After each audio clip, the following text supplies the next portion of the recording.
ሰላም አለይኩም የናሆም ዩቲዩብ ቻናል ቤተሰቦች እንዴት ናችሁ? እኔ ጋር አልሐምዱሊላህ።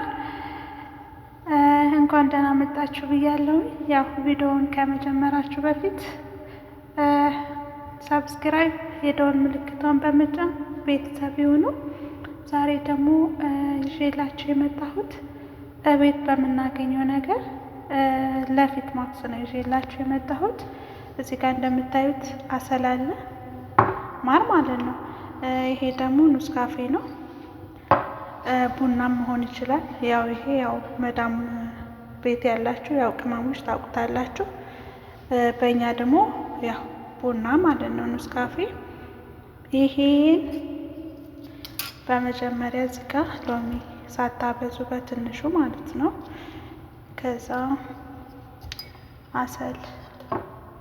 አሰሉም እንደዛው መብዛት የለበትም፣ ትንሽ ይበቃል። ያው ፍሬሽ መሆን አለበት። በብዛት ሰርታችሁ ብታስቀምጡት ያን ያክል አይሆንም እና ከቡናም እንደዛው ትንሽ ሳይበዛ ከዛ በደንብ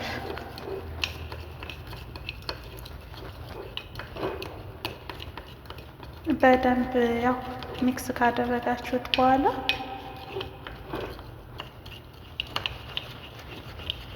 ለእጅም ማድረግ ትችላላችሁ። ለፊታችሁም በጣም አሪፍ ነው። ሞክሩ፣ ትጠቀሙበታላችሁ። እኔ ሁልጊዜ እጠቀመዋለሁ። ለውጥ ያገኘሁበት ነገር ስለሆነ ሞክሩት። ያው ቤት በምናገኘው ነገር ፊትን ፍክት ማድረግ ደስ አይደል? እና ቅመሞች ያው ቻናሌን ሰብስክራይብ እያደረጋችሁ እንዳትረሱኝ። አበረታቶች ጀማሪ ነኝ። ወዳችኋለሁ።